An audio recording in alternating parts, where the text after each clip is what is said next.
Muchas gracias por seguir con nosotros. Estamos en su programa Sella en Contexto con el tema de la política exterior de México y en este momento hacia, digamos, el modelo europeo, cómo lo podríamos tratar. Y veíamos que, decíamos que en el caso de tratar de seguir el modelo europeo, los americanos como que no compraban esta idea de meterle dinero, de meter otro tipo de interés, pero decíamos, México tiene que hacer su tarea. Gustavo, tú tenías algo que decir al respecto. Yo decía, lo que decía Mónica, hay disparidades de desarrollo, hay problemas fiscales, etcétera, que hacen difícil. Sí. Ahora hay que recordar algo también central. En la Unión Europea, los países que inician 6 y después, bueno, hasta que entra España, Grecia, los niveles de desarrollo eran más o menos similares o no había tales disparidades. Entonces, el proceso de liberalización no provocaba problemas de ajuste muy grandes. Yo creo que en el caso de nosotros, pues, esa sería, hay que pensar un poco en Europa Oriental, Europa Occidental, lo que ha llevado todavía Alemania no acaba de recuperarse. Entonces, esta disparidad pone dificultades para que pudiera pensarse en un modelo europeo. Pero además hay otra cosa. En México, incluso cuando lo que tú mencionabas del TLC, que no se tuvo la capacidad, yo por lo menos en la investigación que hice de esa negociación, a mí me da la impresión de que sí se trató de sacar temas que llevaban a esa idea de pensar en disparidades, reconocimiento de disparidades, y la resistencia tanto estadounidense como canadiense era, pero siempre, ahí si te metes por ahí no vamos a poder tener acuerdo. ¿Por qué? Porque no lo vamos a poder vender en nuestro, digamos, electorado, etcétera, la idea de fondos, de transferencia y todo eso. Entonces fue complicado, entiendo lo que te refieres. Por ejemplo, cuando se trató de meter lo de mano de obra, dijeron, si metes ese tema, no hay acuerdo. Y entonces también le facilitó a México decir, energía es algo que no se puede meter, porque es políticamente muy complicado, se dejó fuera, aunque el PRD ya en esa época, Cuauhtémoc Cárdenas, me acuerdo que sacó un artículo diciendo debería de pensarse en la Unión Europea como el modelo. En fin, esa es por un lado una dificultad. Por otro también tiene que ver con México, hay resistencia, no está tan claro, no sé si estés de acuerdo. Es decir, en México se piensa que la Unión Europea es decir transferencia y ya. Lo que pasa es que en la Unión Europea, cuando se ha dado la transferencia, se han creado estos mecanismos, hay supervisión, hay autoridades supranacionales que pues dicen, ¿dónde están los recursos? Los van a invertir ahí. Y yo no sé si en México, aquí el Congreso, tendríamos la disponibilidad de decir, sí, estamos de acuerdo con que hubiera alguien que nos supervisara. Sobre todo los americanos, ¿qué dirían? A ver, yo voy a dar fondos, quiero supervisar. Bueno, ya eso implica algo que no sé. Supongo que sí, pero no sé si estuviéramos todavía dispuestos. Dar un ejemplo. El senador Cornyn, antes de la última elección, creo que fue reelecto de todas maneras, antes de eso presentó una iniciativa de ley en la que decía, vamos a pensar en la posibilidad de un fondo de inversión en México, en que Estados Unidos lo diera. Pero ¿qué condiciones? Condiciones necesarias para esto es que México se comprometa a subir el nivel de captación fiscal del 10, que es 10-11%, sí, al 19-20%. Eso es como primera condición. Y luego que ya que los fondos que se establezcan, nosotros podamos supervisarlo. ¿Alguien se enteró en México? Sí, ¿Tú crees que eso tendría alguna viabilidad? Que los americanos nos dijeran, primero tienen ustedes que hacer su chamba y tienen que cumplir con esto.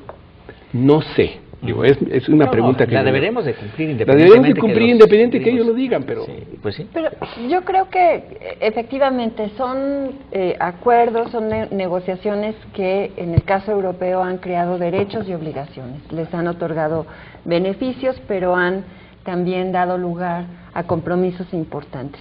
En el caso de México se habló mucho de que más allá de los objetivos económicos del TLC, el TLC y las reformas, digamos, la internacionalización de la economía mexicana cumplía otro papel fundamental, que era amarrar las reformas, tratar de asegurarlas, de ponerles candado. De tal manera que si tenemos el problema de una reforma fiscal, pues entiendo que será difícil convencer quizá en un contexto de competencia electoral a todos los partidos para que se pongan de acuerdo. Pero por otro lado, quizás sería la estrategia que permitiría sería buenísimo, asegurar o por lo menos crear condiciones que pudieran ir poniendo candados a ese tema que ha sido el talón de Aquiles de la economía. Pues mira, da la impresión por la historia que hemos tenido en nuestro país en los últimos 40, 50 años que solamente aprendemos a golpes, ¿no? Sí. Y cambiamos a golpes. Y entonces tiene que haber un liderazgo, como ustedes mencionaban en otros de los programas, que te empuje, que te haga, ok, vamos a entrar al TLC, y nomás diciendo de lo poquito que iba a hacer, pero en realidad hizo muchas más cosas. El Banco de México pierde toda la capacidad de tener una política monetaria independiente,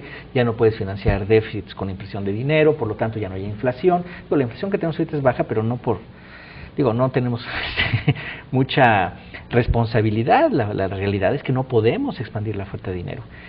Un tipo de cambio flexible, etcétera. Esto fue una consecuencia, como bien dices, de esa situación que no se planteó de esa manera. Y no está en el TLC, no es un producto. Es una consecuencia del sistema económico que bueno, pero sí nos ha ayudado mucho esa estabilidad. Entonces, como dice, a lo mejor es una estrategia.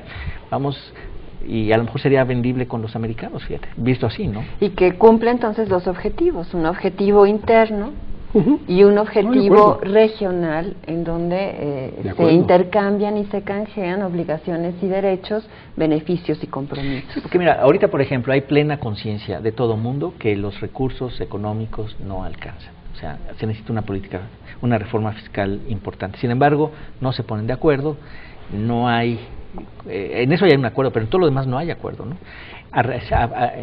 Aun cuando en las campañas parecía que había más acuerdo del que se dijo después.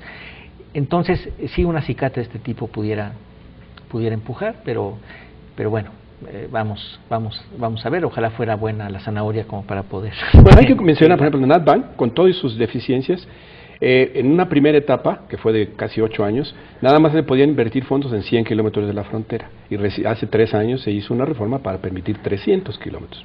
Bien podría pensarse que ahora con la iniciativa del presidente Calderón se dijera pues ya donde a sea. 800 kilómetros, 900. Y entonces ya tocas a Michoacán, ya tocas a áreas, y hay inversión, etcétera. Va habiendo cambios graduales y va habiendo también cambios en las actitudes. Tú mencionabas la renuencia de no solo de los estadounidenses, sino también de los canadienses, a pensar o a tratar de imaginar que este animal que soy la Norteamérica pudiera asemejarse o seguir los pasos de la Unión Europea.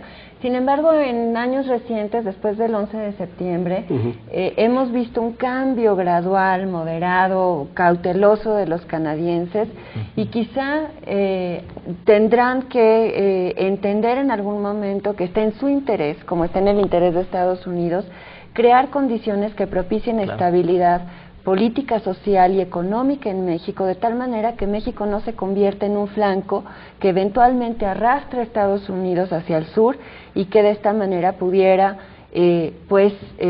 tener consecuencias negativas para Canadá.